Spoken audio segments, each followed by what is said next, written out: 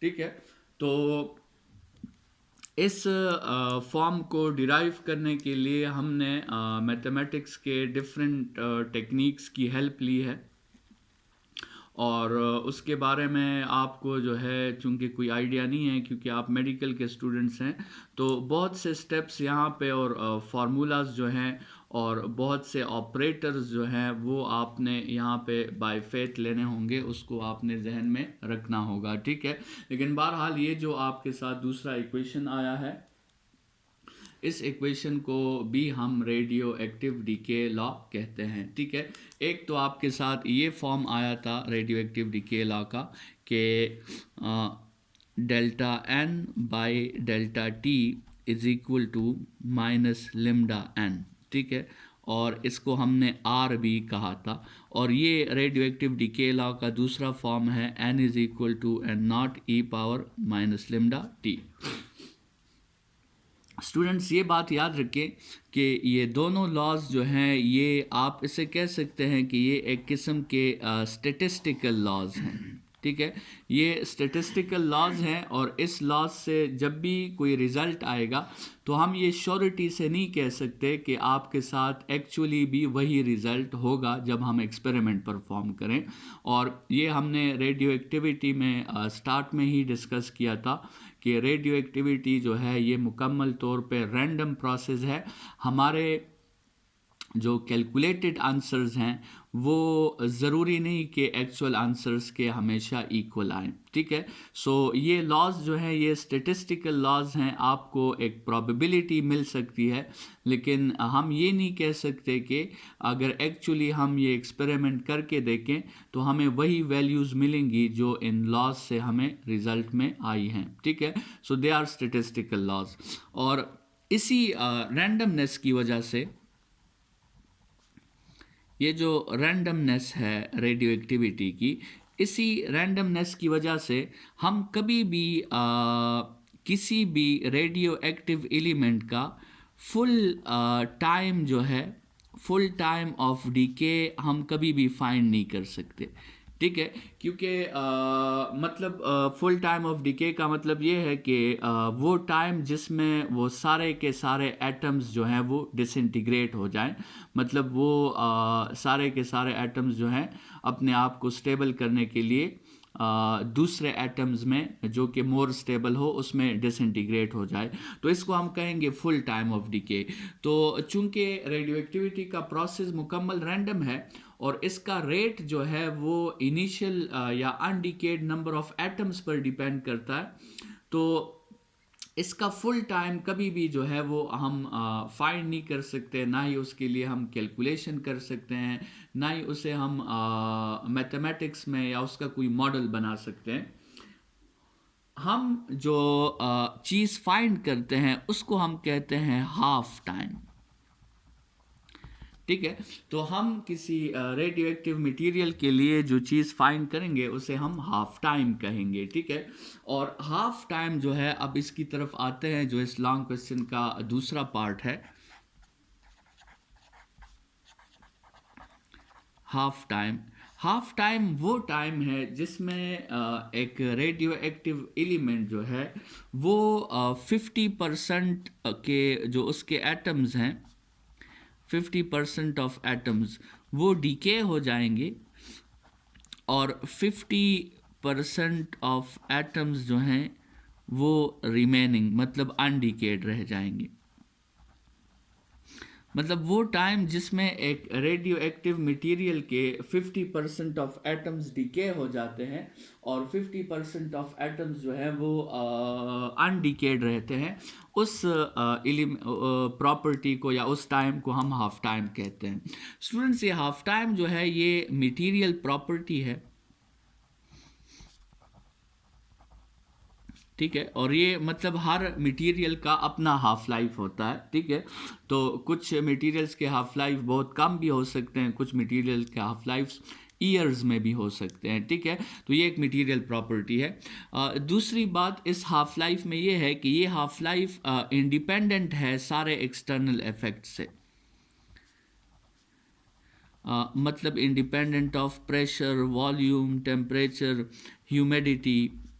ठीक है, in effect से ये इंडिपेंडेंट है। ठीक है, अच्छा, और तीसरी प्रॉपर्टी जैसे हमने कहा कि ये वो टाइम है जिसमें आपके साथ अगर लेट्स सपोज इनिशियली आपके साथ एन नॉट एटम्स हैं, तो जब एक हाफ लाइफ गुजरेगा तो एन नॉट बाई 2 उससे क्या हो जाएंगे, उससे डीके हो जाएंगे और एन नॉट बाई 2 जो है वो रह जाएंगे। ठीक है, रिमेनिंग। तो ये वो टाइम है जिसमें 50% ऑफ द एटम्स डीके हो जाते हैं और 50% ऑफ द एटम्स जो हैं वो रह जाते हैं। अच्छा, अब स्टूडेंट्स हाफ लाइफ के फार्मूला की तरफ आते हैं। ठीक है, कि हाफ लाइफ का क्या फार्मूला है और उसे प्रूफ कैसे किया जाता है। हाफ लाइफ का जो फार्मूला है वो है ln2/λ या 0.692/λ। मतलब किसी मटेरियल का जो हाफ लाइफ है वो उस मटेरियल के डिसइंटीग्रेशन कांस्टेंट के साथ इन्वर्सली रिलेटेड है या इन्वर्सली प्रोपोर्शनल है। ठीक है, अब ज़रा इस हाफ लाइफ को और इस फार्मूला को प्रूफ करने की कोशिश करते हैं और इसी रेडियो एक्टिव डीके लॉ से हम इस फार्मूला को प्रूफ करेंगे। तो डिराइवेशन का स्टार्ट जो है वो हम उसी रेडियो एक्टिव डीके लॉ से लेते हैं कि n is equal to n naught e power minus lambda t. ठीक है, अच्छा, तो इसमें हमने ये t जो है ये टी फाइंड करना है, लेकिन ये कोई आम टी नहीं है, ये वो टाइम है जिसमें नंबर ऑफ एटम्स जो हैं वो इनिशियल के हाफ रह जाएंगे। ठीक है, तो अगर हम एन की जगह ये जो एन है, जो the number of remaining atoms हैं, अगर इस एन की जगह हम क्या पुट कर दें, एन नॉट बाई 2 पुट कर दें, मतलब आपके साथ जो है and not total number of atoms in the initial stage था, और फाइनल नंबर ऑफ एटम्स अगर इसके क्या हो जाए, इसके हाफ हो जाए, तो इसका मतलब उस वक्त जो टाइम होगा उसे फिर हम हाफ लाइफ कह सकते हैं। तो अगर हम इस n की जगह एन नॉट बाई 2 पुट कर दें तो उस वक्त हम जो है वो क्या ई पावर माइनस लिम्डा और एस टी की जगह पर हम हाफ लाइफ लिख सकते हैं, ठीक है ना। अच्छा स्टूडेंट्स, एक तो ये n और n कैंसिल आउट हो जाएगा, तो आपके साथ रह जाएगा 1/2 is equal to e power minus lambda और हाफ लाइफ। स्टूडेंट्स, अभी हमने एक बात की थी कि जब आप लेफ्ट हैंड साइड से ln हटाते हो तो राइट हैंड साइड पे जो भी आंसर होता है वो e का पावर हो जाता है। अब अगर उसी का रिवर्स आप देखें स्टूडेंट्स, अगर आप इस हैंड साइड से ये e हटाओगे, मतलब इधर minus lambda into half life लिख लोगे, तो स्टूडेंट्स उस साइड पे दोबारा क्या आ जाएगा, उस साइड पे दोबारा ln आ जाएगा। तो एक तो ये तरीका है, स्टेप है समझने का, या अगर इस स्टेप को डिफ़िकल्ट लगे तो आप इसी फार्मूला के दोनों साइड्स पे ln अप्लाई कर लें। तो ln 1/2 is equal to ln e power minus lambda into half life, ठीक है। अच्छा, अब आपको पता है कि ln में एक प्रॉपर्टी है कि ये पावर को पहले ले आता है, ये भी आपने मैट्रिक में लॉग की एक प्रॉपर्टी पढ़ी थी। तो log 1/2 is equal to minus lambda into half life और साथ में ln e रह जाएगा। ये ln e आप कैलकुलेटर से चेक करें तो ये 1 के इक्वल आता है, तो आपके साथ यही फॉर्म दोबारा बन जाएगा, ठीक है। तो जिस तरह आपको आसान लगे उस तरह आप डिराइवेशन कर सकते हैं। अच्छा, अब स्टूडेंट्स चूंकि ये देखें मल्टीप्लिकेशन डिवीजन है, तो डिवीजन में लॉग की जो प्रॉपर्टी है वो माइनस की है, तो आपके साथ जो है ln1 माइनस ln2 आ जाएगा is equal to minus lambda into half life. अच्छा, ln1 आप कैलकुलेटर से देखें तो इसकी वैल्यू 0 है, तो आपके साथ minus ln2 is equal to minus lambda into half life. एक तो ये माइनस माइनस कैंसिल और बाकी आप इस लिम्डा को डिवाइड कर लें तो आपके साथ हाफ लाइफ का फार्मूला आ जाएगा और वो आपके साथ होगा ln2 बाई लिम्डा, ठीक है। तो ये आपके साथ हाफ लाइफ का डिराइवेशन है, आप इस तरह इसे डिराइव कर सकते हैं, ठीक है। स्टूडेंट्स, अगर हाफ लाइफ को समझने के लिए हम एक टेबल की रिप्रेजेंटेशन करें,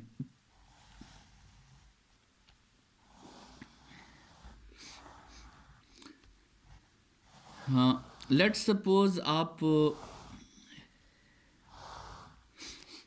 कंसिडर करें कि यहाँ पे हम मेंशन कर रहे हैं टाइम को, यहाँ पे हम मेंशन कर रहे हैं डिकेड एटम्स को, और ये थर्ड कॉलम जो है ये है अनडिकेड एटम्स का, ठीक है। सो जब टाइम क्या था, 0 था, सो अनडिकेड एटम्स एंड नॉट थे और डिकेड एटम्स उस वक्त एक भी नहीं था, ठीक है ना, जब टाइम आपके साथ 0 था। अब टाइम को अगर हम एक हाफ लाइफ कंसिडर कर लें तो ये एन नॉट जो है ये हाफ हो जाएगा, जो अनडिकेड एटम्स हैं वो उस इनिशियल के हाफ के इक्वल हो जाएंगे। तो अगर ये एन नॉट हाफ हो गया तो मतलब डिकेड एटम्स भी हाफ हो गए, मतलब हाफ डिके हुए और हाफ आपके साथ रह गए, ठीक है। अच्छा, ये तो पहले हाफ लाइफ की बात हो गई। दूसरे हाफ लाइफ जब गुजरेगा तो ये जो एन नॉट बाई 2 है ये दोबारा हाफ हो जाएगा, मतलब ये एन नॉट बाई 4 हो जाएगा। और अगर ये एन नॉट बाई 4 हो गया तो यहाँ पे एन नॉट बाई 2 तो पहले भी डीके हुआ था और एन नॉट बाई 4 और डीके हो जाएगा, तो ये आपके साथ 3 एन नॉट बाई 4 आ जाएगा। इसी तरह जब तीसरा हाफ लाइफ गुजरेगा तो ये एन नॉट बाई 4 दोबारा 2 पे डिवाइड हो जाएगा, तो ये एन नॉट बाई 8 हो जाएगा। अगर स्टूडेंट्स ये एन नॉट बाई 8 है तो थ्रू मैथमेटिक्स आप बता सकते हैं कि ये 7 एन नॉट बाई 8 होगा, ठीक है। अच्छा, फोर्थ हाफ लाइफ जब गुजरेगा तो ये दोबारा 2 पे डिवाइड हो जाएगा, तो ये एन नॉट बाई 16 हो जाएगा और ये वैल्यू जो होगी ये 15 एन नॉट बाई 16 होगी। इसी तरह जब फिफ्थ हाफ लाइफ गुजरेगा तो आपके साथ ये एन नॉट बाई 32 हो जाएगा और ये 31 एन नॉट बाई 32 होगा।